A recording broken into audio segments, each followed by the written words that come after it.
Hi, everyone, and welcome to Discover Your Future in Arts. This is the first session in the Discover Your Future in Arts series presented by the Faculty of Arts. If you're a student in arts or thinking about applying to arts but have some questions, you're in the right place today. My name is Amber Osterman, and I do communications for the faculty. I'm going to get the session started for us. I also want everyone to be aware that this session is being recorded. So some housekeeping items to start with. We're asking all participants to please remain on mute and have their camera turned off during the presentations. We're going to open it up for questions at the end, where you're going to have the opportunity to turn on your camera and your microphone to ask your question directly to our presenters. And also, we encourage you to keep your chat box open during the session, as we'll be posting valuable links and information there throughout the session that you can easily copy to save for later.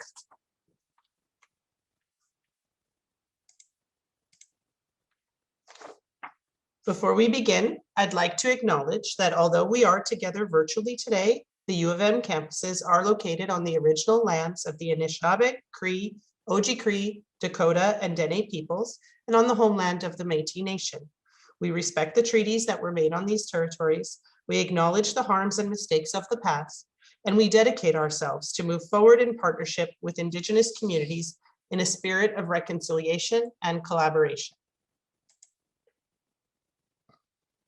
So now is the time for you as a student to think about your future, and we're here to help. The Discover Your Future in Arts series features presentations and workshops to help you learn about the many opportunities available to Bachelor of Arts graduates. Haven't chosen your major yet? Are you thinking about switching your major, but you don't know what else is out there? Are you curious about how you can gain experiential learning opportunities to help build your resume while you're still a student? Are you wondering what you're going to do after graduation? If any of this sounds like you, then we hope this series will help you discover how arts programs can lead you to an exciting career. Throughout the series, you will have a chance to hear from arts alumni who will share their experience and career path. That's today. You'll be able to listen to a panel of employers who will talk about why they hire arts graduates. You'll be able to hear about the many ways that art students can gain valuable experience during their degree, both on and off campus. You could choose to attend one of our hands-on workshops where a career consultant will guide you through the career planning process, take you through some exercises to help you explore your options, and then help you start to plan what comes next. And you'll be able to hear step-by-step instructions from an arts academic advisor on how to declare a major and stay on track with your chosen program throughout your degree. The career workshops are the ones that are labeled Career Choices In. We're asking students to register for just one of those 6 sessions. So you're going to choose the one that best matches either with what you're in right now, if that's already your chosen area of study and you're just starting out your first or second year for that, or what you're thinking of majoring in, or what your best choice is. The reason that we're asking that is because those career choices workshops, they're 3 hours long, and a lot of the content is the same in each one, and so there's overlap, but they are tailored to the area of study. So it's really not beneficial to go to more than one of those. We're asking you to choose the one that you think matches best for you. And if you don't see one for the area of study you've chosen for your major, or you're not sure yet which major you'd like to choose, we encourage you to attend the one on March 29th that says for any arts major. It's a little more generic, takes you through the same exercises, but it's applicable to any area of study. And that may help you, by going through those exercises, get a little bit closer to deciding what you might like to study. All sessions are going to take place like this one online using Zoom, and you can register for all of the sessions using Career Connect. Now let's get into today's session. Today you're going to meet Professor Heidi Marks. She's an Associate Dean and Professor of Religion with us. You're going to meet 3 of our arts alumni, which is Blake Meineker, who is a BA Honors from 2010 in Sociology. You're going to meet Gwen Supravich. She's a BA Advanced from 2014 in Labor Studies with a minor in Economics. And you're going to meet Joyce Namwira, who's a BA Honors from 2018 in Women's and Gender Studies. They're going to share their story with you and provide some advice. Finally, you'll meet Leslie Weeb. She's an arts academic advisor and our undergraduate program manager, and she's going to talk a little bit more about the resources available to you, and then what's next? What can you do after this session? So now I'm going to turn it over to Dr. Heidi Marks so that she can start us off talking about how you can find your passion at the Faculty of Arts. Dr. Marks?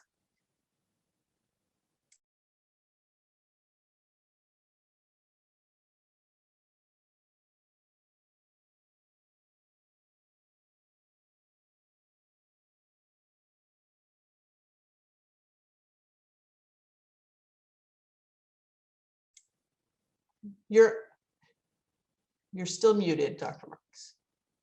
No. Let's see here. There we go. There you go. Okay, thank you. I wasn't able to unmute myself. All right, hello everyone. As Amber said, I'm Heidi Marks. I'm an Associate Dean of Undergraduate Studies in the Faculty of Arts. And I'm going to talk a bit about what arts is and what it can do for you in terms of preparing you for your career and your life in general. So what is arts?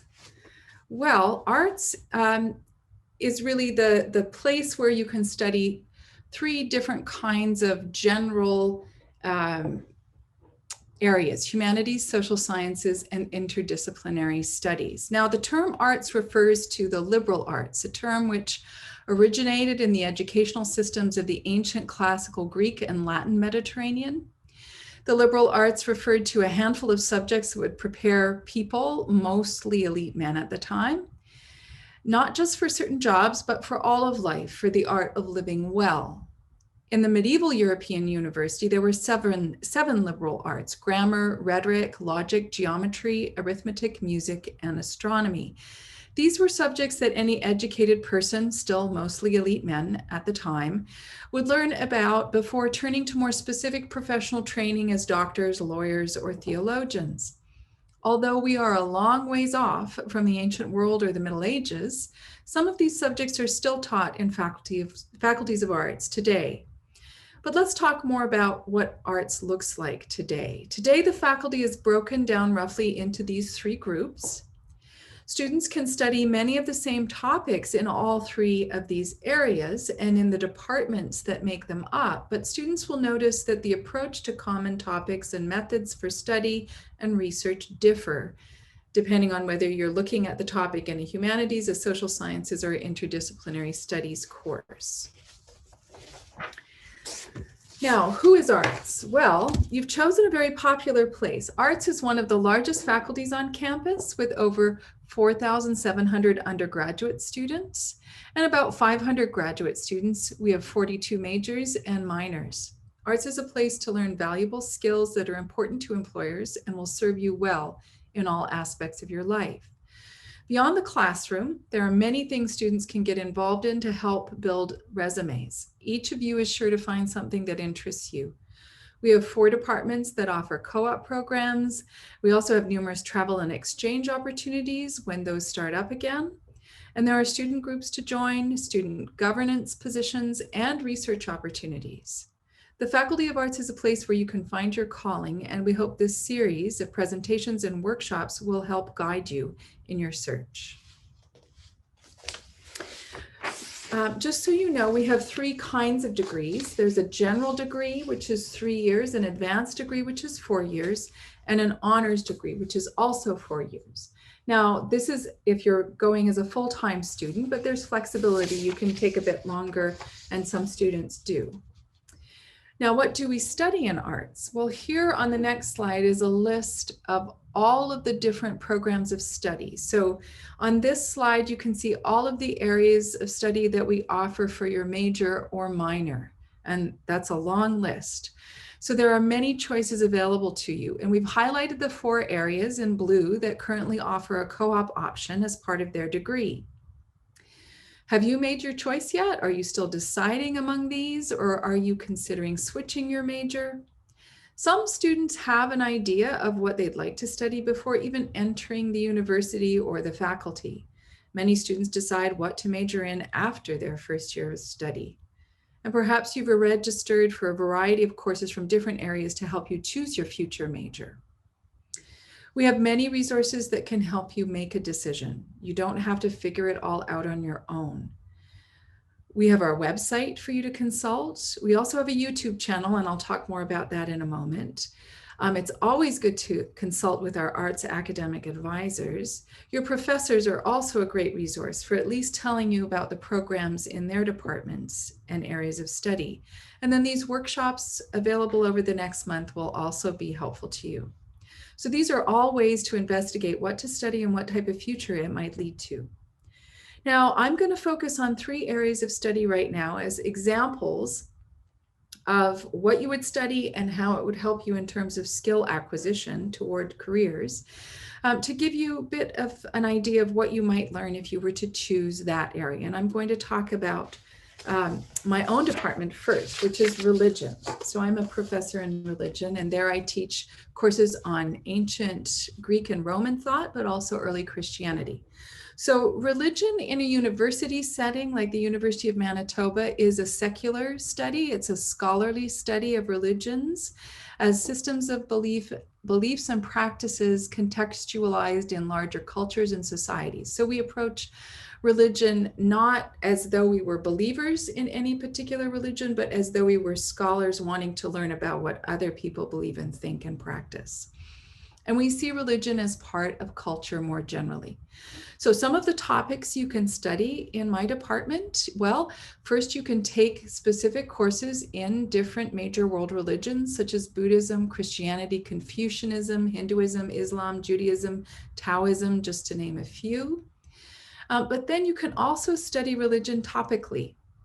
So you can look at intersections between religion and sexuality, food, healing, evil, death, politics, nature, the body, gender, violence, popular culture, and that doesn't cover everything, but it gives you a pretty good sampling.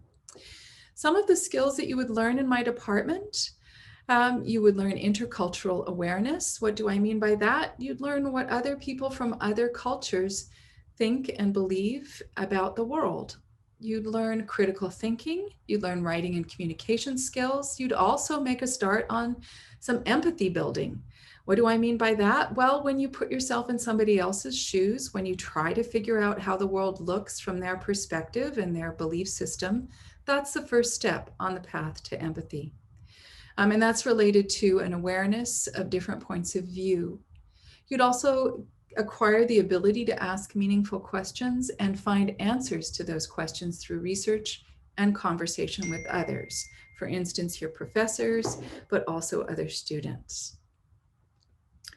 As you can see, there'll be some overlap between religion and the other 2 departments I'm going to talk about, because the thing with arts is that you get the same set of skills across many different departments. We teach you a lot of important things kind of all at once. So the next department I'm highlighting is political studies. And political studies is really defined as the systematic analysis of political activities, political thought, and political behavior. In the Department of Political Studies, you can take courses on such topics as Indigenous governance, Canadian politics, international relations, political philosophy, comparative politics, and public administration. And the skills that you would acquire in particular is a growing awareness of issues related to being an engaged citizen. So, you might have come out of high school holding many of the same views as your peers or mostly your parents on political issues, but in university you're exposed to other points of view, deeper knowledge of political issues, and so you might be changing your mind, or you might be becoming just more politically engaged and aware. That all makes for better citizenship. You would also become more aware of global political issues that affect us in Canada and as citizens of the world. And then you'd learn writing and communication, critical thinking, and analytic skills as well. And finally, in Native studies, You would also learn an awful lot about what it means to be Canadian in this present moment. So keep in mind that almost 1 in 5 people in Manitoba is Indigenous, whether that's Inuit, First Nations, or Métis. So in your career and work life, you're going to be encountering all kinds of people who self-identify as Indigenous. And so that's really important in order to understand where they're coming from in different contexts. So Native Studies is an interdisciplinary, multidimensional field that examines and embodies historical and contemporary worldviews related to the social and political status of Indigenous peoples. So the things that you might study, the topics, would be Indigenous literature, governance, history, current realities and issues, healing practices, and spirituality. And that's not a complete list, but that's a good start in terms of an overview of the courses they offer in Native Studies. And again, the skills you'd acquire is that important intercultural awareness. It's more of a local one, namely Manitoba and Canada. But it's as important as the kind of intercultural awareness I talked about in terms of religious systems from around the world. Again, you're set on the path of learning how to be an empathetic human being, figuring out other people's perspectives, critical thinking and analytic skills. And you also build self-reflection and self-awareness. And I can say this, that personally, my own study of Indigenous history in Canada, which happened quite late in my life, unfortunately, you have the opportunity to do it much earlier, led to deeper levels of self-reflection and self-awareness about my situation as the daughter of settler colonial people in Canada, and really what that means for my identity in relation to other people in the land where I live, namely in Manitoba. You also would learn communication and writing skills. And as Amber has noted, Native Studies also offers really important language courses. So they have a Cree, Anishinaabe, and Michif program right now, sort of getting up and running. So the department's really making an effort to preserve Indigenous languages for all Canadians. All right, so that's just a little taste of some of the things that you can learn in arts, both topically and also in terms of the skills that you acquire. But if you want to learn more about our areas of study, you can go to our YouTube channel under the Faculty of Arts, University of Manitoba, and we already have these 10 areas of study profiled on that channel. And these are videos between 5 and 15 minutes long, where you will hear from a professor in that area, describe what you might learn, talk about typical and unique courses you could take, provide some insight into opportunities for students like research co-op, travel, graduate studies, and more. And then the professor also reviews potential job opportunities after graduation. So these are really focused, helpful, short videos that kind of give you a quick and dirty introduction to the department.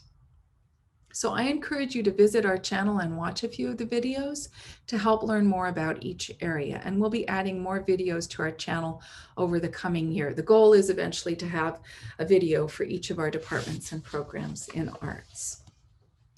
So next I'm going to focus for a little bit on the skills you'll learn, because if you can make the connection between what you're doing in a class and how that's giving you skills that you can transfer to your vocations and careers in the future, and how you can signal on your resume and in interviews that these are skills you have, then we're helping you on your path to a rewarding career. So this is a really short list of the kinds of skills that you can acquire in arts. I've spoken of some of these already in the context of my discussion of religion, political studies, and Native studies. But you learn analytic and knowledge building skills, evaluative and critical thinking skills. You learn creativity, problem solving, how to effectively communicate, the ability to ask meaningful questions that advance understanding and knowledge, information literacy, the exercise of independent judgment, cooperation and teamwork, a respectful appreciation of diversity and issues of social justice. You also learn self-confidence and self-understanding. What I've done in the next few slides is I've gone to a website on the Canadian government's website called the Canada's Skills and Competencies Taxonomy. And I would encourage you to take a look at the full taxonomy, and Amber's just put the link into the chat there. This is where you're going to find more information on the kinds of skills employers are looking for and the ways in which your arts degree prepares you by giving you these skills. So if you take some time and explore this website, you will find an immense amount of information on the kinds of skills you can acquire in a degree in arts and how they map onto skills that employers are looking for in their employees.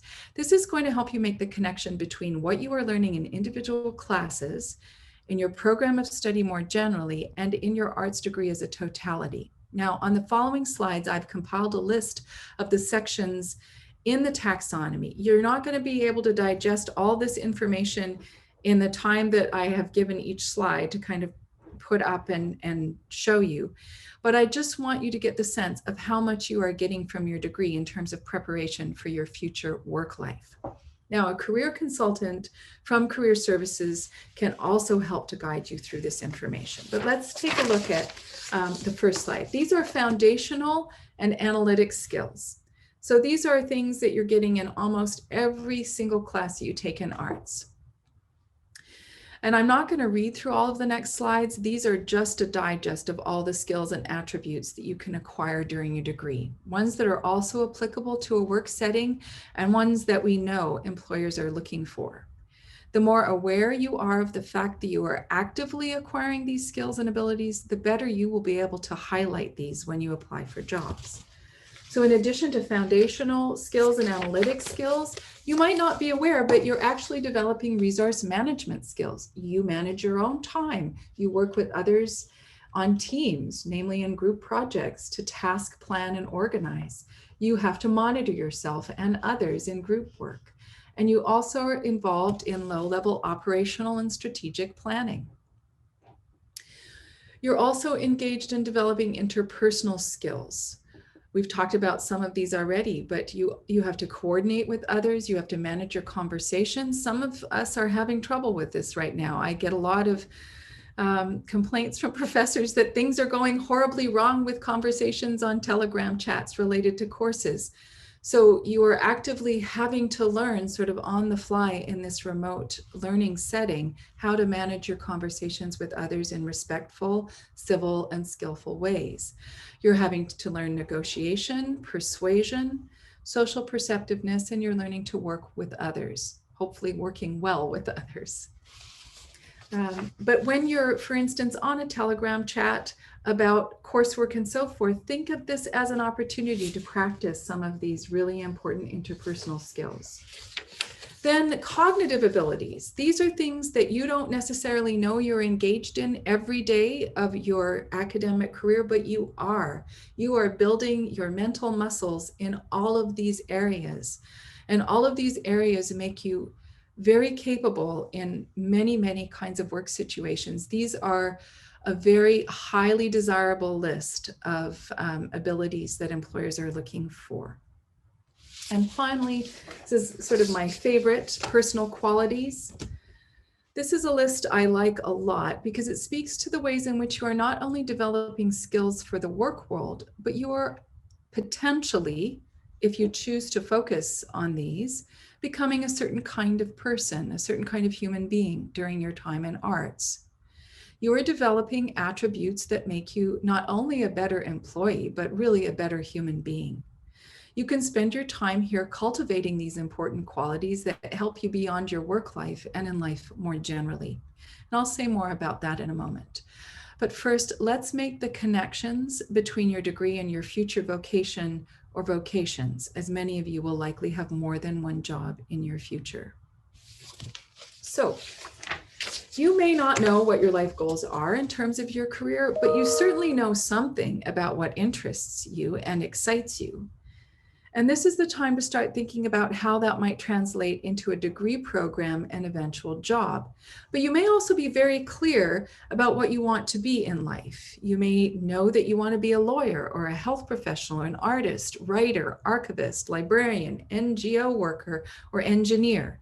So now is the time to start thinking of your degree in terms of the skills you know you will need to acquire to get you from one point to the next, namely your interests to your vocation. I've given you a lot of ideas about how employers categorize and think about those skills in the previous slides.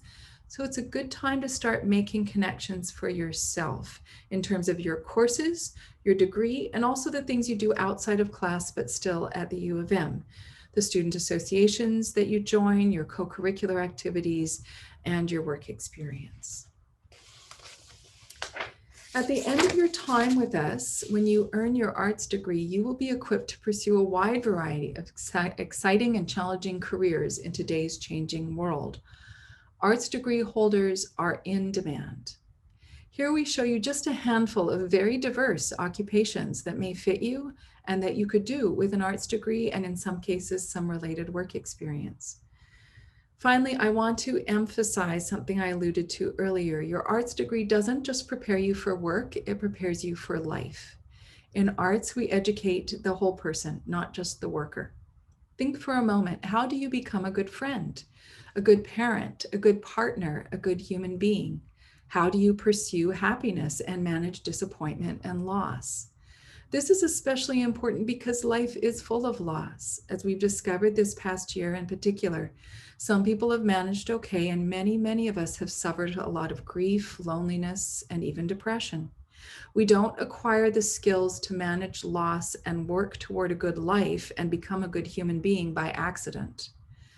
Some people have parents who emphasize these things, but many of us grew up in environments where these lessons were absent, or we were raised by people who themselves struggled with trauma and hardships that left them incapable of helping us learn them. In arts, if you are attuned to the question of what kind of person you want to be and what kind of life you want to live, there are countless opportunities to develop these life skills. We have whole courses on the meaning of life, on friendship, on love, marriage, parenting, and many other topics that lead to human flourishing. So make sure to be on the lookout for these life lessons in the courses you are taking, as well as being on the lookout for the many job skills on offer in our faculty. That's what this series is all about, preparation for life. Thank you.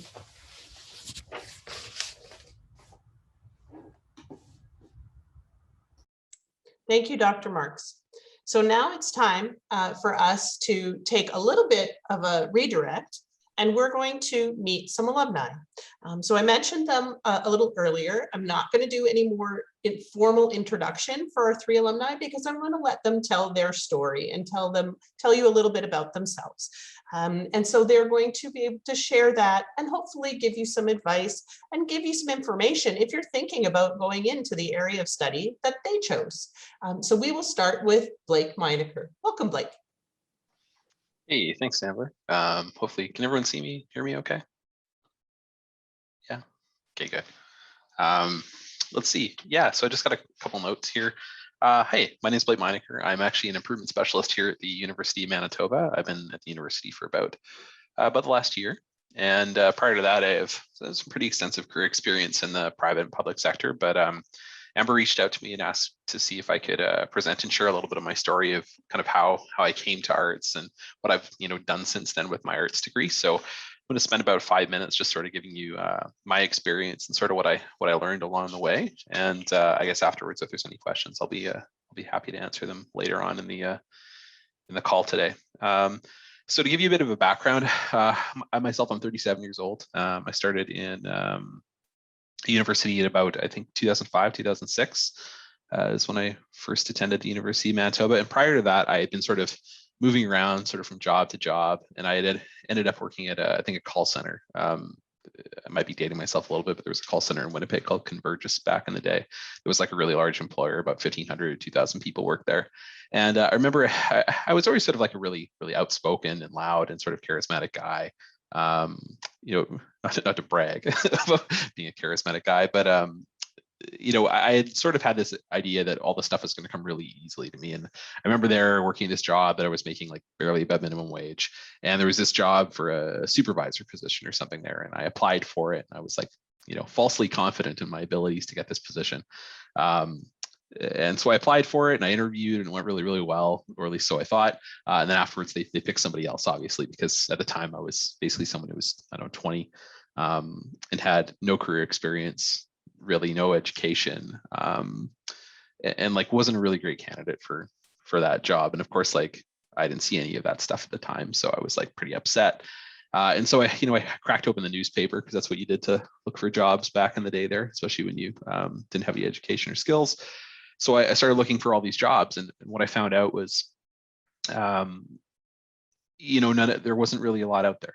There wasn't a lot out there for someone who had no education, and there was a lot of jobs that were available were just really similar to what I was already doing, which was essentially like really low skilled, low pay work. And so, I didn't quite know what to do at the time, but I knew I maybe had to start making some changes to my perspective about work and my perspective about how I would be employed and what options were available for me. And I wasn't quite certain what that would look like. And so I applied at the University of Manitoba, and I was admitted as a mature student. I was a mature student because in high school I did very poorly. I don't necessarily know if due to lack of ability, but just wasn't terribly interested in high school at all. But applied, was accepted, and started sort of my undergraduate degree. And I started off at first just taking a little bit of this, little bit of that. I took some English courses, some math courses, because those were both requirements for a Bachelor of Arts or for really any undergraduate degree. And then started experimenting and taking a bunch of different courses. And I sort of came to arts because originally I thought maybe I'd become a teacher. I always liked working with kids.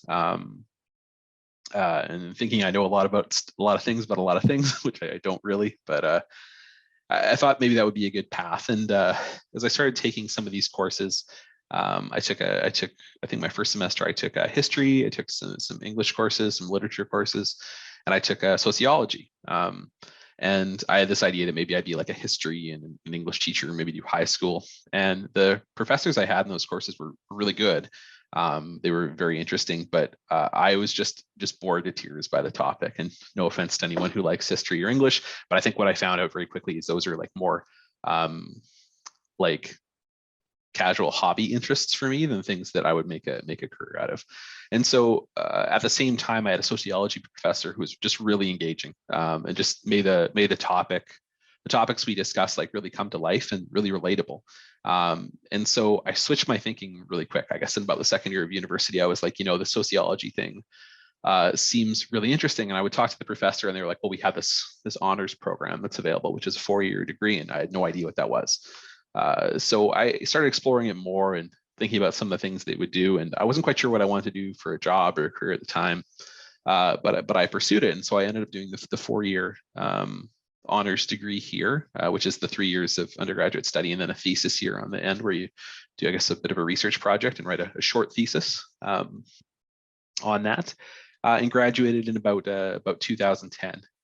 Which sort of put me back in the same position that I was at the start, where it was like, okay, well, I don't know what I'm going to do, but I'm going to go to university and study something. And then I figured that out. And then after I figured it out, it was like, okay, well, I need to get a job, and I don't know what I'm going to do, but I'll have to figure it out. And so I sort of met with a couple people who I had the privilege of knowing, who were throughout my work career, who were like, really had careers for a long period of time, were sort of connected with in Winnipeg. And they just asked for some career advice, and they were very helpful to me. They gave me a lot of advice, and they sort of pointed me in the direction of working with some career counselors and recruiters to sort of try to figure out the sorts of jobs that I did.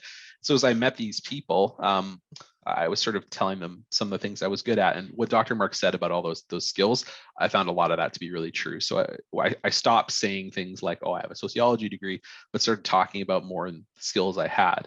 And as I did that, one of the recruiters was like, well, those sound like the skills we would have here as like sort of an analyst or consulting practice. So in about 2010, just out of school, I got a job as an analyst in MNP's consulting practice here in Winnipeg.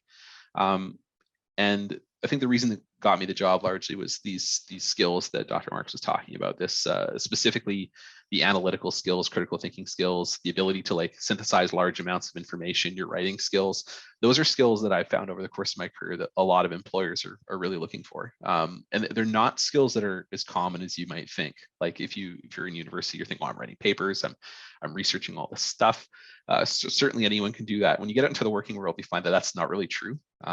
Most people are pretty focused on like the day-to-day aspects of their job and aren't really asking critical questions. So to be able to come into a place with sort of a critical lens and new ideas and really ask, why are we doing things, and sort of be able to compare and study and contrast different ideas is really valuable, and it's valuable to a lot of people that you wouldn't even think of as being like an employer that you'd be interested in. So I started there and sort of built up some of those skills over time. I started doing things like process improvement stuff. This management consulting is basically like a type of job where um, you go in for a short period of time to help a company or help a government department or something like that solve like a problem that they can't quite figure out. Maybe, and the reason they can't figure that out might not be to the lack of ability. It might just be that they don't have time or don't have the resources in order to do it. So they're sort of bringing in some additional help to do that. And so I started working in things like the areas of process improvement, which is like, well, what do we do today? What's the problem with it? How can we make things better in the future? And doing a lot of change management work, which is using sort of some psychological underpinnings to why people resist change, and then coming up with strategies to help people sort of move through the resistance and adopt things. And so that was sort of my career, and I started practicing that. And in about 2015, I got a really good opportunity. I got to go to Botswana. Our firm had a project implementing like a really large piece of software, and needed to sort of map out what all these government departments were doing. So I had the ability to sort of move there and live there for about a year and a half, and travel around to like different communities across the country and sort of map out what they were doing and how they provided services to the public, and then work with them to figure out better ways to do that. And around that time too, I started really focusing on a lot of the change management skills. And so after consulting for about 8 years, the change management stuff really spoke to me. And I took a job within at Wawan East Insurance, and sort of became their, for a time, was their acting director of change management, focusing on that primarily. And then came to the university in January, when I was just looking for some new challenges or some, a different type of work. And so I don't want to take too long, so I'll wrap up with some thoughts I just had about my time here. Overall, I found the experience of having an arts degree to be very good. The sort of experience that Dr. Marks talked about the skills that they have, I felt to be very true. And I think I took that because I came to the university with the context of what I would want to do for work pretty seriously. And so I already sort of had that mindset upon graduating about how do I sort of market myself. Because at the end of the day, if I put sociology on my resume, not a lot of employers are gonna know what that means or what I can do for them. But if you break it down to those particular skills and you have experience, I think that's a good thing. But in short, the skills that she talked about really resonated with me. I found that they were accurate. What I've sort of learned since then, I think the perspective of always sort of being a lifelong student is important. You're going to get your degree, and maybe it might have been true for our parents' generation, or for some of you, maybe your grandparents' generation, where the idea would be that you go to university and you get this job and you stay in this job for like 30 years, and then retire. And I think the idea is the world of work is changing very, very quickly. A lot of that's driven due to automation and just really the expanse of what we can do with technology. And so it's very likely you'll have to sort of like retool and think of what you would want to do with your career, because your position may change over time. And so, being a person who has an arts degree, who's like more of a critical thinker and has sort of these abstract skills, these skills I think are always in demand, whereas jobs that are repetitive or more process driven or involve repeating the same thing over and over, those can largely be automated and are probably at risk of being eliminated in the future in the face of automation. So I think a lot of the critical thinking skills, the writing skills, the communication skills, those transcend a lot of different careers and industries. In terms of what I've done since then, I got my ProSci certification, which is a change management certification. It was a couple of days of a course, and obviously I've had about, I guess, 8 to 10 years of career experience doing what I do. If I was in your position, I think what Dr. Mark said about considering like what you want to learn with your study, and then what are the skills and what are the jobs that use those skills, is a really good path to follow. I think it's important. And it's something that I never really thought about a lot when I was probably in your position, but not only like what are the jobs that use the skills that you're going to have, but what's the day-to-day of those jobs like? And is that something that you can see yourself doing? I think that's important. Like, do you see yourself not only like this type of job, but do you see yourself being like on the front lines, like helping people, interacting a lot? Or are you more of like a strategically minded person who wants to do like more on the strategic and the policy side of things? Do you see the day-to-day like where you're going to be in an office, or do you need to be like out on your feet interacting with groups of people? I think trying to imagine what your day-to-day life will be like in some of these careers is really important, because at the end of the day, your personality and your interests are going to really, really going to influence a lot of what you like as a career. And if you can find something that you like, not only in terms of subject matter and the type of work that you do that challenges you, but sort of how you do it, I think that's a good mix. Just looking at my notes here. I think that's mostly what I wanted to get across. I think at the end of the day, I went into an arts degree with an open mind to learn a lot of different things. I found it to be a very flexible degree.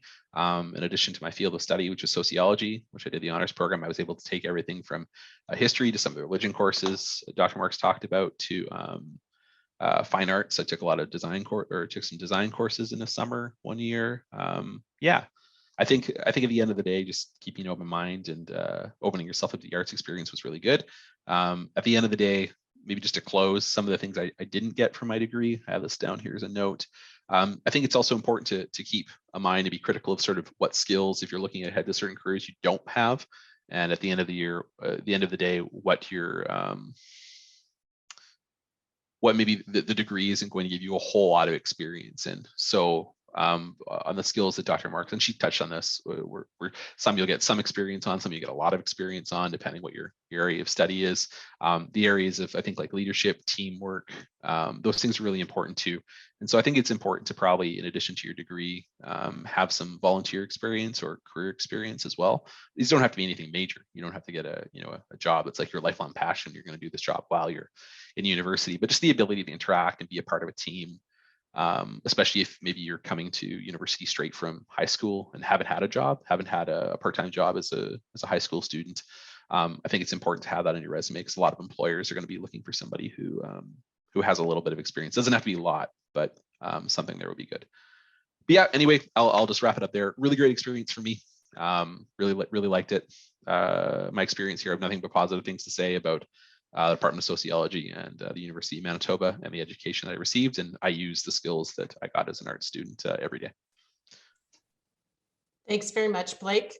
And as a reminder to our audience, you can hold your questions for now, and Blake will be with us at the end of the presentation. And if you have some questions for him, he'll be here and happy to answer those for you. So next up, we're going to pass the mic to Gwen Supervich.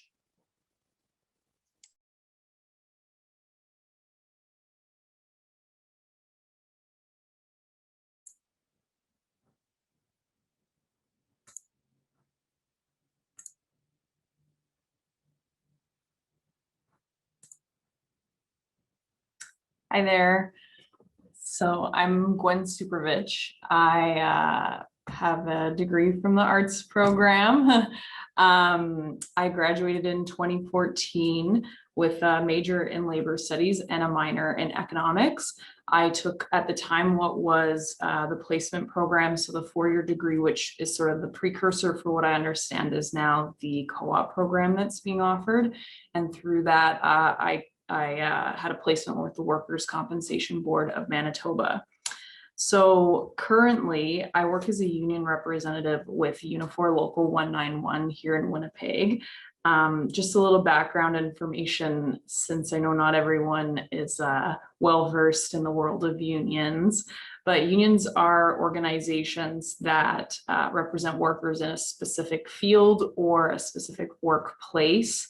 What happens is that members of the union, so the workforce, pay a small percentage of their income, their wage, to the union, and on their behalf we provide certain services. One of the main ones, and one of the main roles of my current job, is negotiation. So we negotiate what's called a collective agreement. It's essentially an employment contract for all the people in the union, and that would include a variety of things. Each industry is different, so what you might include changes, but things like your hours of work, your rate of pay, when you receive increases, vacation time, sick time, all those things, benefits, all those things that govern your day-to-day. And so you know what your, in turn for your work, for your labor, what you're getting back.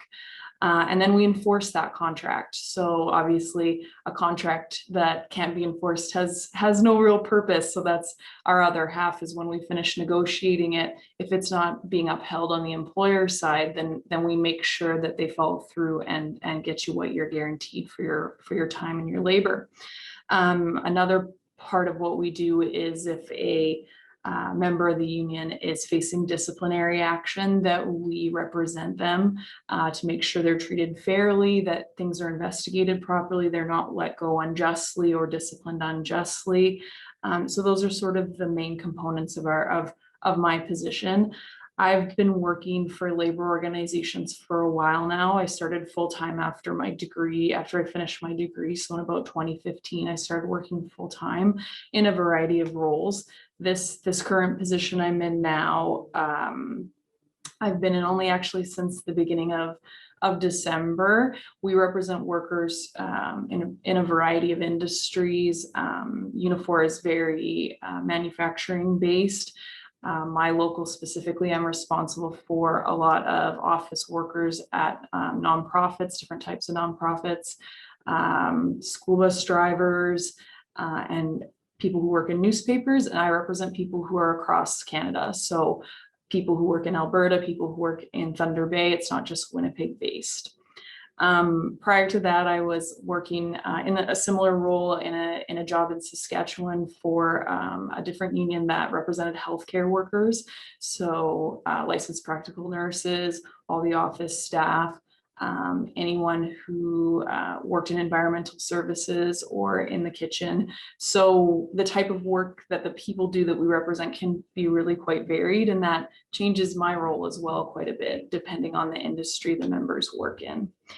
And we deal quite a bit with labor legislation as well. So things like employment standards, health and safety legislation, regulations, disability, those kinds of human rights, those kinds of things.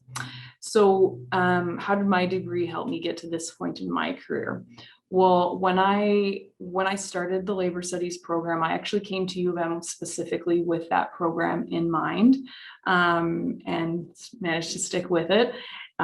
So what I found I really liked about the approach in that specific program was that there was a balance between practical and sort of more philosophical knowledge approach to education.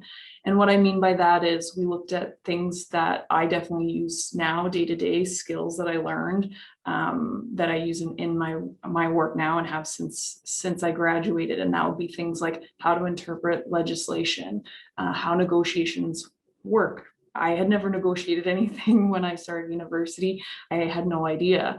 So those kinds of skills that are directly transferable to my area of work.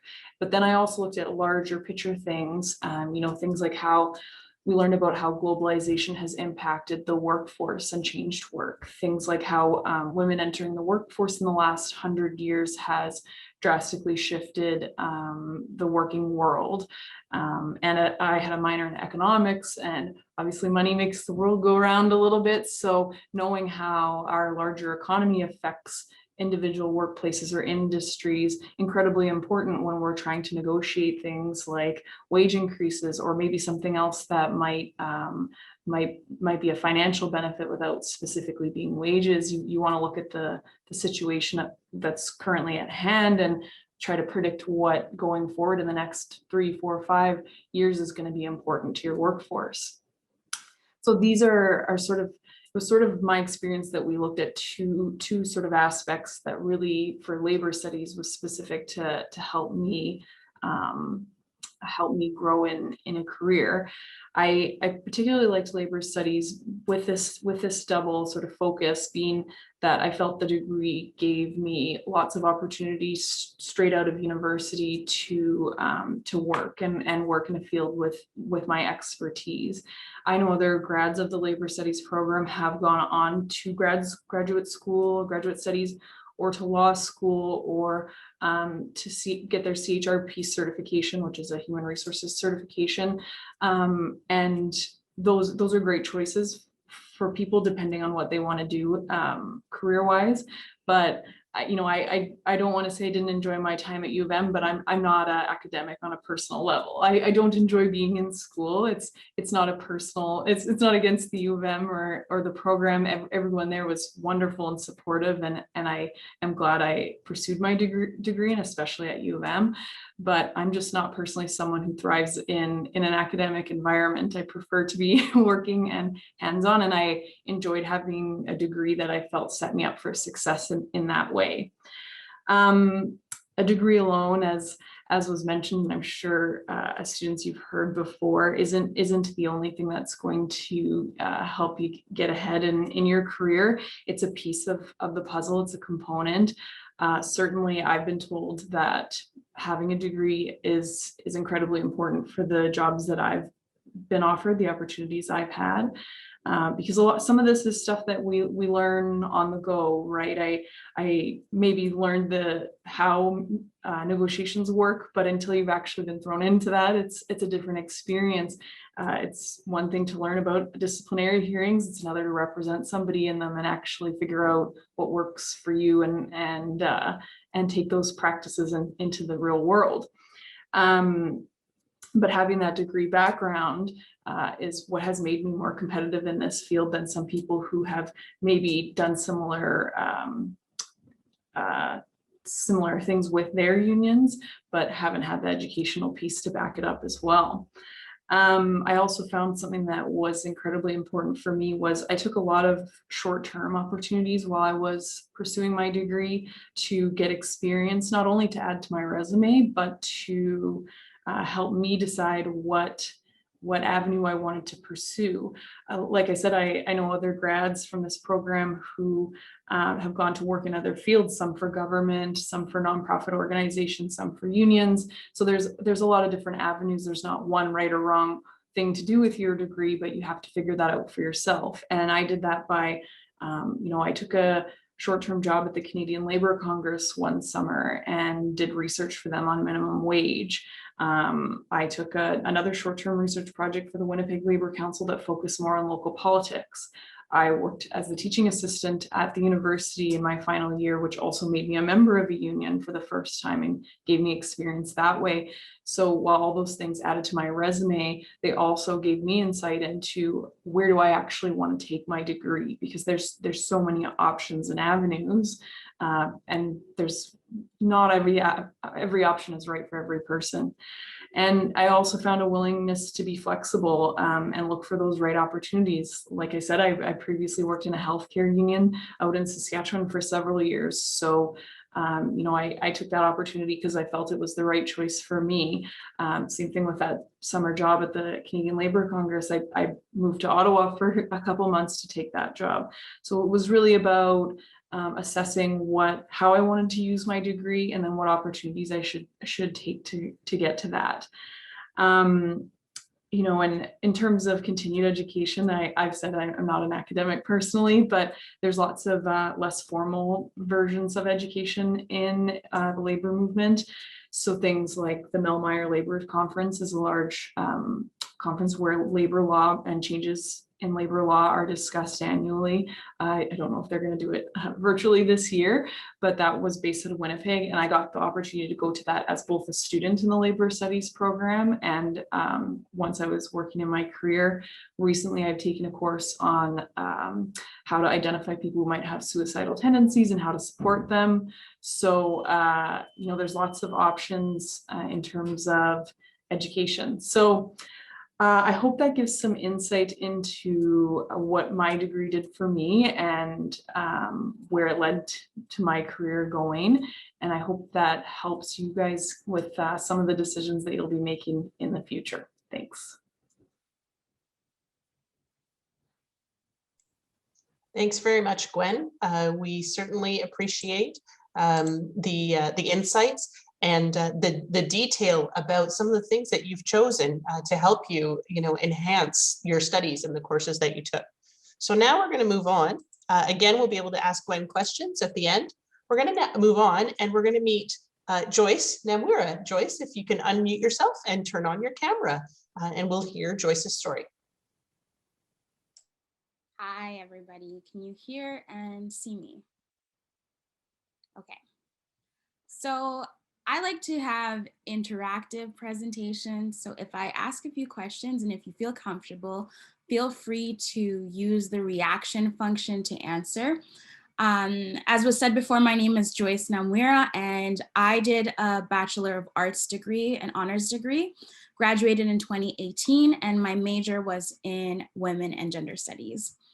So I guess my first question is, coming into university, I graduated from a French high school, and I was a student who was, very studious, very serious with school, and very planner focused.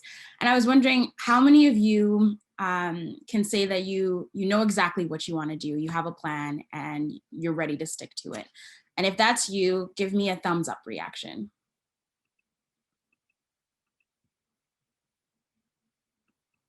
Okay, nobody, which is completely fine, because I was somebody who is a planner. I always have the ABCD steps of what I want to do, where I want to go. But interesting enough, when I decided to go to university, I had no idea about what courses to take, what was the end goal. I knew that I potentially wanted to go to law school. So at first I decided that maybe I would try doing a major in theater. And so I went to university, and the first semester, I honestly really struggled. It was a big learning curve for me. Like I said, I came from a French high school, so taking courses in full English was really hard. I remember I would sit in my math classes and take notes, and then at the end of class, I would look at my notes and everything was in French. And I didn't even know when I automatically translated it, but then I'd have to, do this continuously. It took a little bit of time for my brain to get used to taking fully English courses. But one piece of advice that I heard that was really useful is that there are two ways to do education, especially in university. You can either go there, get straight A's and leave, potentially land a really good job with your high GPA, or you can take it as a networking opportunity. You can participate in student life, join different clubs, make strong relationships with the professors and students that you meet there. And I personally found that a mix of both is the best balance to make the best out of your student experience.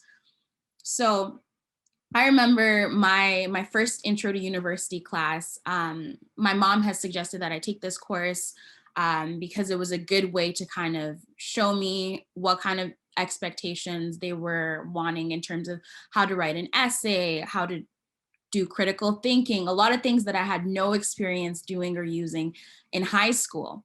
And so I went into this course having a background of having pretty strong grades in high school. And I remember the first essay that I did, I got my grade back and it was a 52%. And to me, as someone who really strives to do my best in school, this was heartbreaking. I remember taking the paper and basically just bursting into tears. I felt like a failure. I felt like I was never going to succeed in university. I felt like I was out of place and that there was no way that I would survive going to university. And then I took a moment to kind of just think through, like, I guess this is one grade. It's not the end of the world. A lot of people do really bad in their first semester, in their first courses. So I did my best to kind of look around and see what kind of resources were offered at the university. And I found that there were writing tutors at Defoe Library. And I booked sessions with the writing tutors. I took some time to go meet with my professor and kind of ask them about feedback on my paper. And I spent a lot of time reworking, rewriting, so that the next essay would be better quality. And when I got the grade back for the next essay, it was a 93%. So I did a pretty big jump. And I remember my teacher came and talked to me and said, like, I've never seen that big of a jump. What did you do and how did you do it? And this was kind of a lesson to show me that, you can make mistakes. It's very much a part of the university experience, but don't let that discourage you. Don't let that dishearten you, and don't let that stop you from pursuing what your dream is and your passion is at school. And so from that experience, I kind of took it as a lesson that, there are resources available at the school. Sometimes they're not as advertised or known about, but from that moment on, I'm not even kidding you, almost all of my essays, I went to the writing tutors and worked through with them until I felt comfortable in writing myself. And so when it comes to doing a women's and gender studies major, I wish I could say that I thought it through. I wish I could say that I had a big plan. But what actually happened was I was taking multiple different courses, trying to feel what I liked. I had taken intro to theater. I had fun in that course, but I didn't see myself majoring it in long term. I took intro to politics. I took cultural anthropology. I took intro to sociology, many different courses. And then I found out in my, I think, second year that the Women and Gender Studies program was offering a scholarship, a pretty big scholarship, but you had to be a women and gender studies major. And as someone who, I was working 2 jobs at the time to kind of financially support my education. So it would have been really, really amazing to get this scholarship. And I knew that, you know, what do I lose in applying? So I went to Aurora, I declared women and gender studies as my major, applied to the scholarship. I ended up winning the scholarship and getting the funds, and I just stayed in women and gender studies. But I really, really valued my experience in women and gender studies in a way that I don't think I could have had in any other department, because women and gender studies as a program is interdisciplinary. So not only was I learning one subject area or department, but it could be applied in all the other courses that I was really passionate about. So I was able to continue taking courses in sociology. I took Women in Crime, which was a really, really good course. I also continued taking courses in political studies. I was able to take courses in anthropology, as I mentioned, all with a focus and gender-based analysis lens, which gave me a very interdisciplinary perspective. And as I mentioned that, you know, when you go into university, you can either go in with the intention to get good grades or go in with the intention to network and get an overall good experience. And I said a balance is good for both. And for me, that's what I did. So I believe I had watched a TED Talk from Shonda Rhimes, and she was talking about how she took a pledge to do a year of yes, where she decided that she would say yes to everything, apply to every opportunity, and just see where it put her. And I said, you know what, why not? And so I decided to join different student clubs, apply to different scholarships, apply to different internships, and just kind of see, you know, where it would put me. So I was part of Justice for Women, which was a student group that advocated for women policies on campus. We did bake sales for different fundraising initiatives. We supported different policies that went to UMSU. And then I was also a part of Oxfam, which was the U of M campus, and we advocated against global hunger.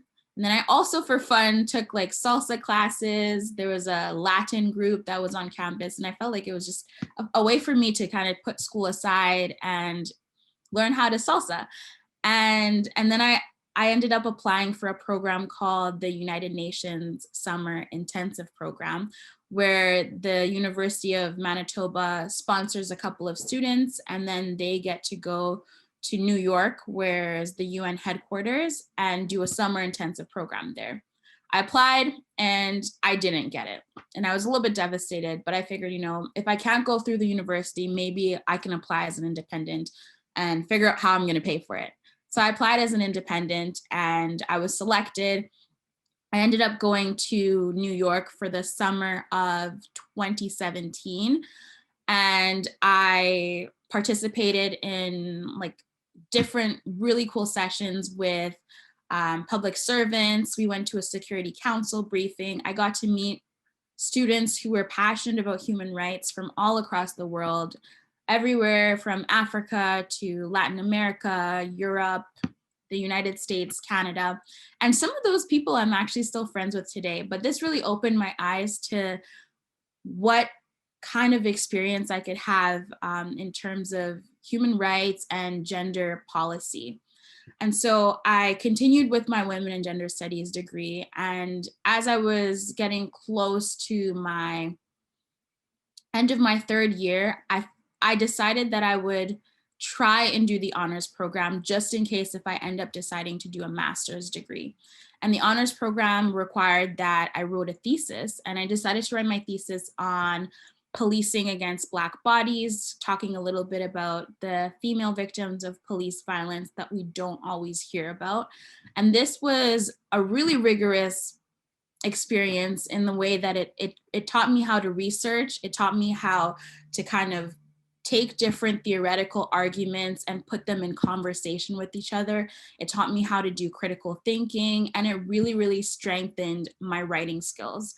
And I don't know how many of you will end up doing a thesis at some point. It is definitely a very challenging experience. I can't say that it was all butter and cake, but from then on, I submitted it and I managed to graduate from the program and applied to various other universities, in which I selected Oxford.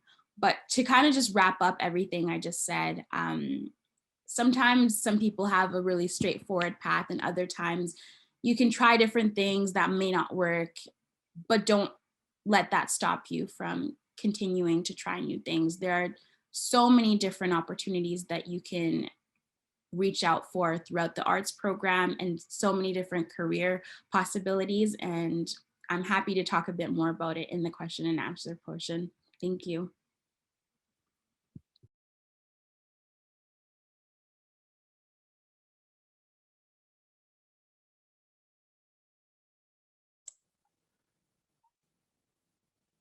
Great, thank you, Joyce. Sorry about that, folks, the technical difficulty there. And as Joyce mentioned, she's available for the Q&A as well. And so there she may be able to tell us a little bit more about her current role with her current employer at the Government of Canada. So hang tight, everybody. We're going to move to our next speaker, which is Leslie Wiebe. And Leslie's going to talk to you a little bit more now about student resources that are available. So some of the things you've heard about during this session, and she's going to go through some of those and where to find them, how to access them, so that it can help you to make some of these decisions that our alumni have made, as well as some of your own decisions. So Leslie, over to you. All right, thank you. Hi, everyone. So I wanted to speak today just to introduce ourselves in the faculty. So we're the Faculty of Arts Academic Advisors, and we're a team of about 10 advisors and advising assistants that operate out of the Student Services Office. Our goal is to help all students in the Faculty of Arts, as well as prospective students, to be a meaningful resource to you throughout your university experience, right from day one at orientation until graduation. And as you've heard today, there's a lot of different experiences, information, choices to be made, personal perspectives that go into finding out about yourself and about where you're going to go in life. And interactions with an academic advisor can help support you during that time here. Our goal is to make sure that when you interact with us, you're getting information and understanding about what's available to you to make informed decisions about your degree plan. So that's degree planning, that's making decisions about your major, minor, making program changes in case something comes up that you change your mind on, you want to pursue a different path or add something in. So working with an advisor does involve selecting courses, but it's not supposed to be a prescriptive experience. It's not that we just point to lists of courses in a chart and tell you what to take. We are hoping to have discussions with you on an ongoing basis about your experiences in those classes, your enjoyment level, things that you find challenging, and helping to give you ideas and access to resources that can make a difference for you. We're looking to help you identify courses that are parallel to your goals or complementary to each other. If you are experiencing difficulties or see differences in things, helping you assess choices, things that are going to matter to you, keep you on track for your goals. If we need to introduce you to resources on campus, we can do that. If we need to introduce you to opportunities on campus like co-curricular activities to give you an experience, make a difference, find out some expert advice, that's what we want to be able to offer you in our discussions. And even making referrals to career services on a regular basis for you to go through some of the career consulting and career counseling services that we offer. Our goal here is to help you find ways to achieve not only your grades, but your goals. And so we can speak to you about monitoring your progress. We can talk to you about the rules and policies that apply to you throughout your degree and help you stay on track for graduation. As mentioned from the alumni, it's not always a straight path, and that's okay. And that's actually a good thing to have a lot of different experiences and a lot of different perspectives to work with. Some of the things when working with an advisor, not only do we want to have solid discussions with you, but we want to take it beyond the basics. And so we do provide a variety of degree planning tools at your fingertips. They're accessible to you online, and we want you to know about them, use them frequently, and be familiar with them. So after you've taken the time to kind of learn about yourself, think about your interests, your abilities, maybe spend some time with different experts on campus doing some evaluations on yourself, getting us towards a targeted career idea, we'll be able to narrow down some of your educational path and degree choices to help you find the job or career that you want to pursue. And there's many different ways to receive this information, to access it. But one of the ones that we've just started implementing the last year, especially since we went to a remote study and interactive advising sessions, is to direct students to the Achieve degree audit system. The Achieve degree audit is basically a one-stop shop for you to assess and audit your progress towards completion of your degree. You can do a direct audit on the courses and the program that you're declared in, or if you are thinking about other options, you actually have the feature to do a what if and compare your coursework to other programs of study in arts, but also in other degrees. That kind of information helps us to discuss things that are similar or different and make decisions about where you want to make changes in your planning. It shows you the progress of courses in your degree, how far along you are, what more do you have to take in certain areas. And those are good points to have discussions about when things are going well, things that interest you. As Blake said, identifying areas that might be gaps in some of your plans. So where could we pull other courses from that might still fit in your program? And it also shows you things that you might be challenged by, so we can make appropriate resources on campus like the Academic Learning Center. Another tool that we want you to know about and use, and that we will discuss with you and advise you to use and refer you to often, is the academic calendar. It's the source for your current program information and all course information. It really is the rule book of the university, and it's found online. Each year, we have a new issue, a new iteration or edition of the calendar that comes out, and any changes to a faculty's program or degree will be written in that calendar and apply to students who are applying into particular programs that year. So it's important that you know what applies to you, how to use it, how to interpret it. The last online resource that we like to refer you to is the Career Compass. It's basically a framework of a year, and it shows you for every year of your degree the kinds of things you need to take in particular course areas of study for your major, career planning opportunities, things that you should seek out and try to accomplish and do, volunteer and work experiences that are really supportive in your plans for pursuing a career in a particular field, and cultural opportunities to take advantage of and learn from. And so we do like to refer to that often and compare where you're at in achieving some of those goals when you complete your degree each year. Specifically, one of the first steps that you can do, as Dr. Marks had introduced, knowing your goals and interests is the first place to start, because that's where some of your passion comes from, your commitment, your resilience to follow through. Then moving over to saying, okay, these ideas are going to take me to a particular profession or vocation. And so you've found out what you like and where you think you want to go, but where do you go in the middle? And that's your actual degree. And so what we want to focus on in your first 2 years basically of study is helping you identify your major and minors. These are important areas to think about early because they really shape a lot of the plans that you'll make in your degree programs. Every degree is comprised of a variety of different requirements, but namely it's your major, your minor, and then a set of electives or options courses.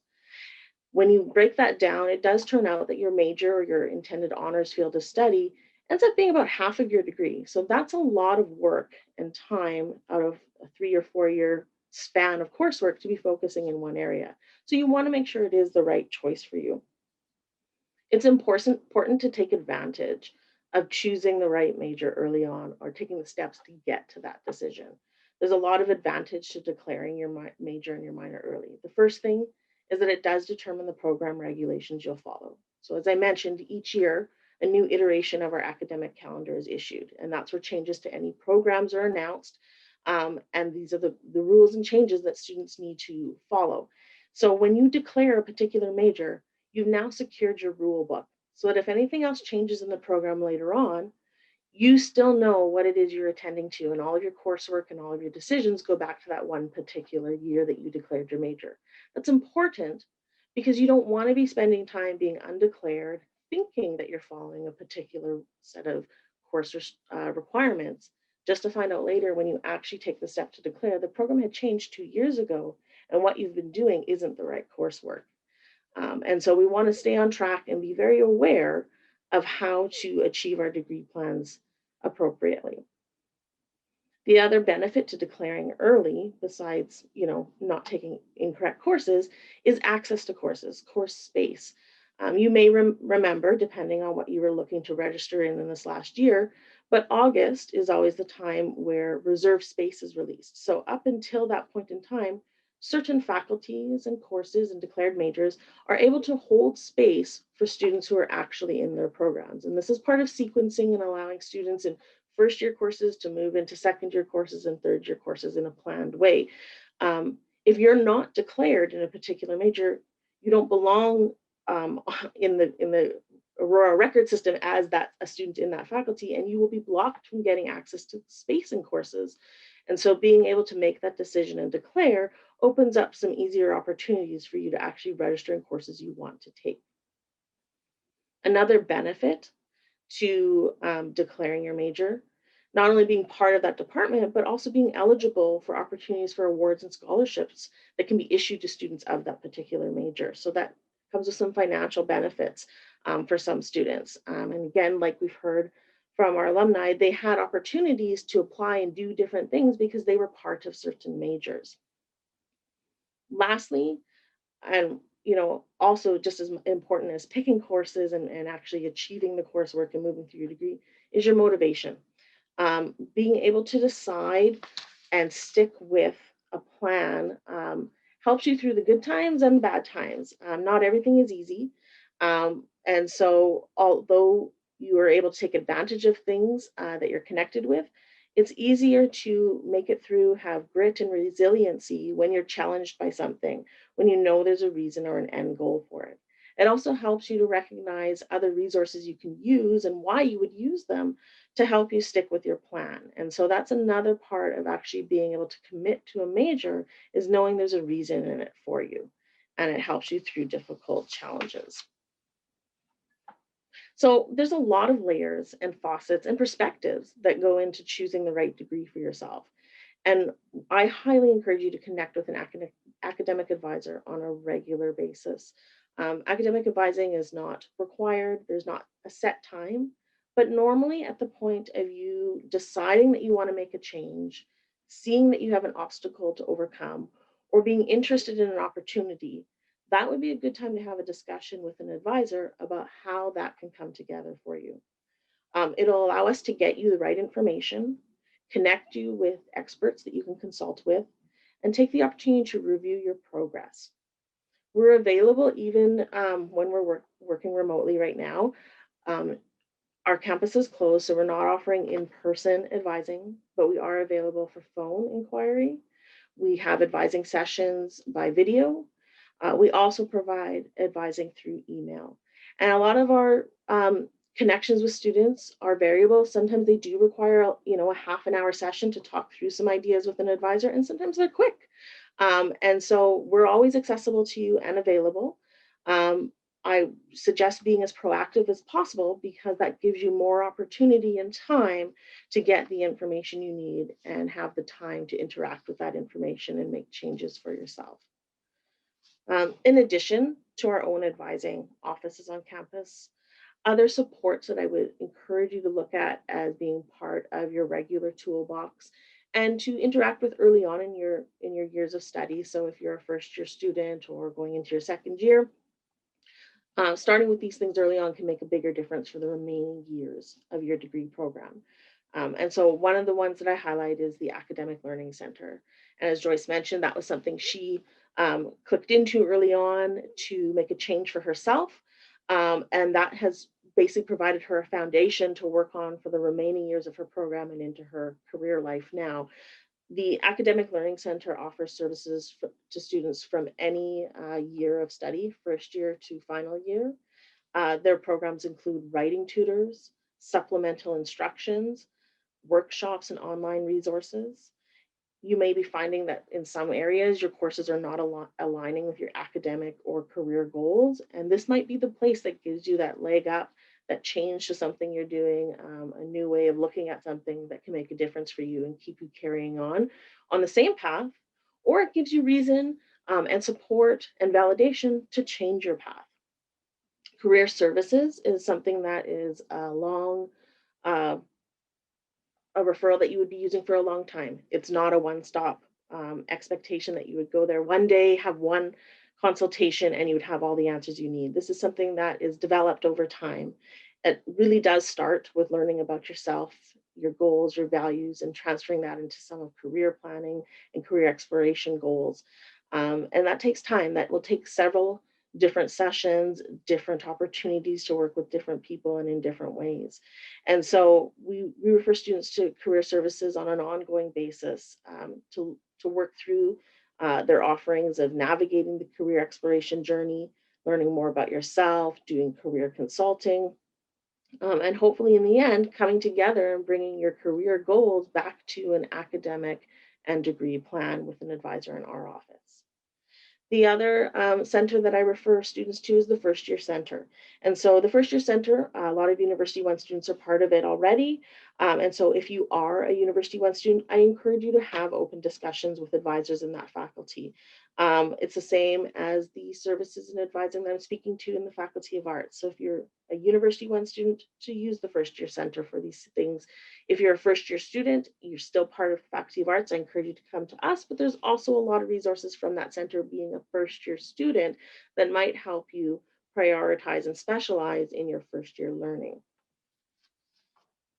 So the next thing that I kind of want to draw your attention to is that, the information we're all sharing today is to give you a kickoff and introduction into this journey and into this process. And to support your learning continuing, we have some upcoming sessions that supports Discovering Your Future in Arts series. The next one being March 18th, titled Get the Experience That Will Move You Forward. This particular workshop is looking to focus on ways that you can build your resume while still in school, gaining your self-experience for graduation and employment by looking at opportunities both on and off campus to support your personal and professional goals and growth. So that's a place to start with trying to think about, okay, what is my outside of the classroom opportunities? What else can I do besides picking courses that I'm interested in or picking courses that I know are useful to me? Where else do I want to spend my time and get that balance between the academic side and the networking side, as Joyce mentioned? The following workshops we're offering is the Career Choices Workshop, and Amber already spoke to those, that they are a variety of small hands-on workshops where the career consultants will work with the students in that session and work through how to make the choices about your academic program and your career options. You're going to learn about your interests, values, and favorite subjects through some exercises, and then create a list of occupational ideas that relate just to you and your specific interests. And then finally move into ideas on how to move on next. What are the next things that you can do?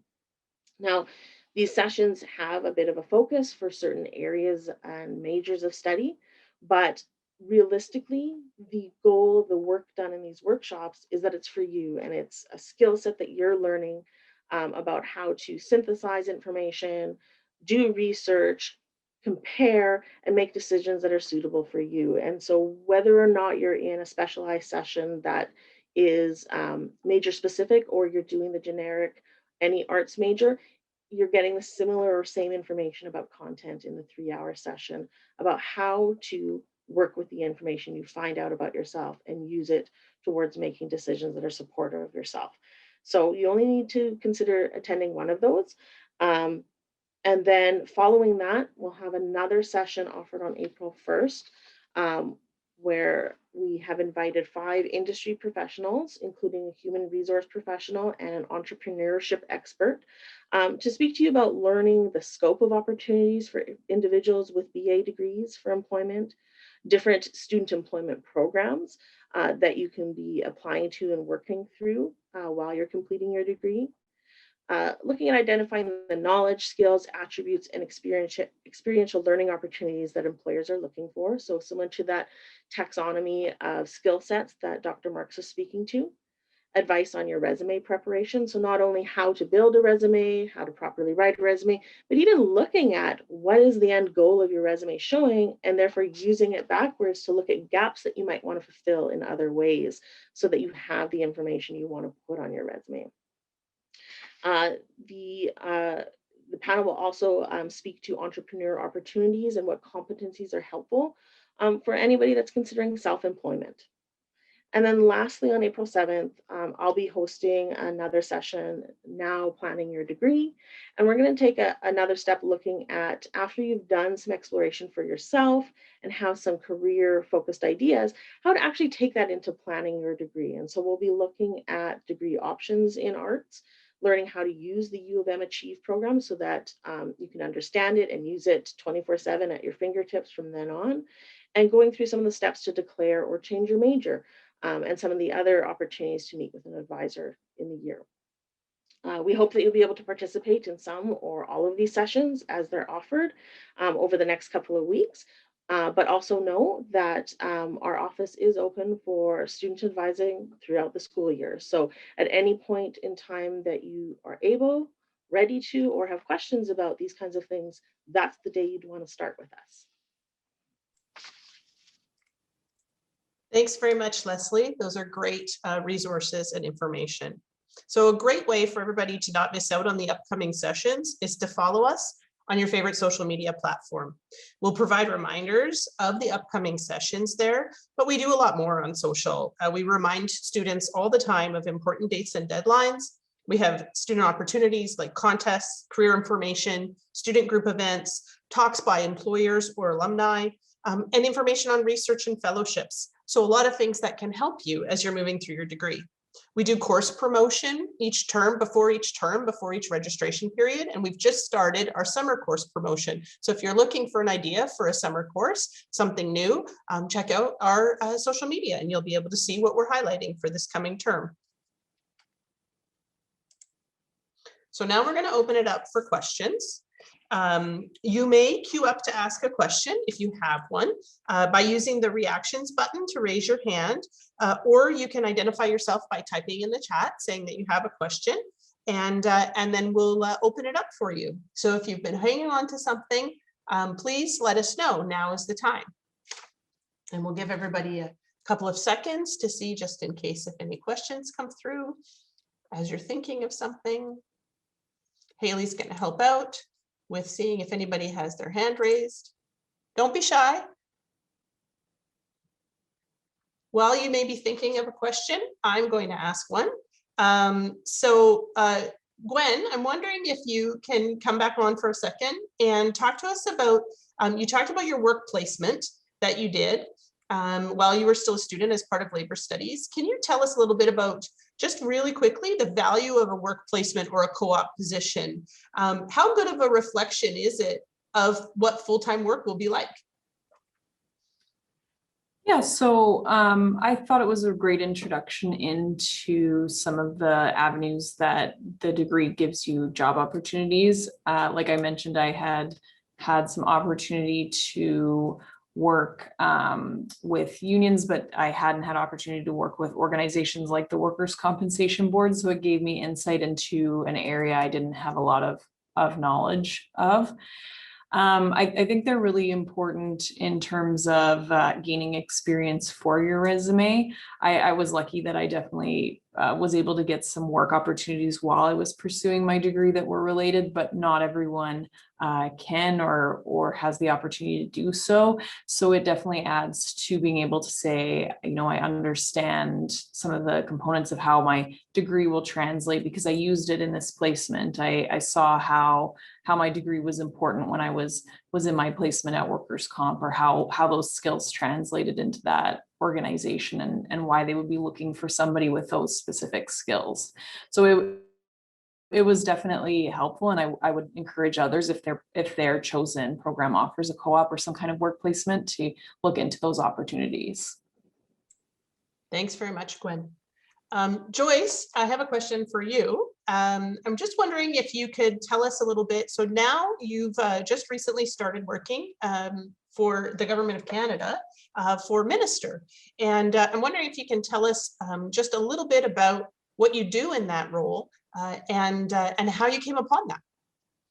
Yeah, absolutely. So I'm trying to start my video and it says that the host has stopped it. Okay, awesome. Should be able to see me now. Okay.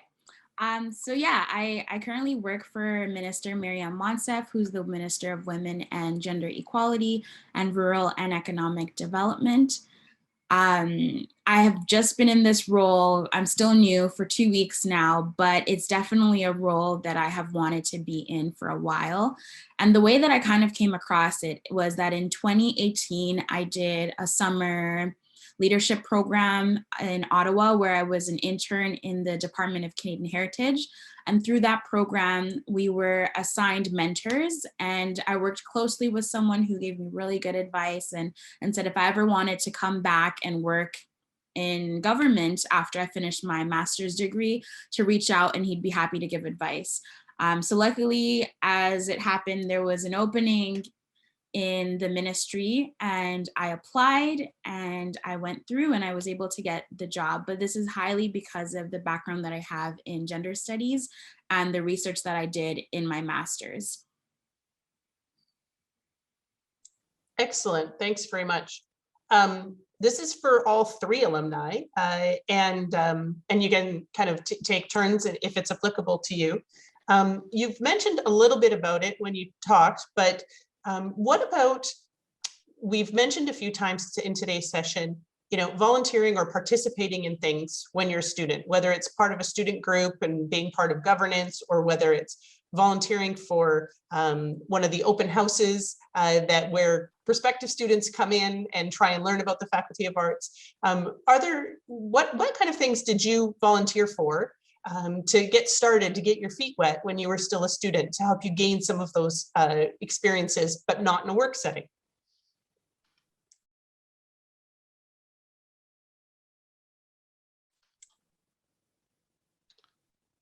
Maybe, maybe Gwen, you've unmuted if you want to go first. Yeah, so I'll be honest, I didn't have a lot of time for volunteering. Working and paying for my degree was an important aspect for myself, at least. Absolutely, which everybody's in that spot, right? Yeah. But one thing that I mentioned briefly was when I was working for the Labor Studies Department as the teaching assistant. I also was a member of a union. So when you are a member of a union, you can get involved at the unpaid level as well. Now, currently my role is a staff, but there's unpaid as a member of the union, certain things that you'd participate in, which would be things like going to rallies that are related, volunteering to be in one of the board positions. I volunteered to be one of the vice presidents.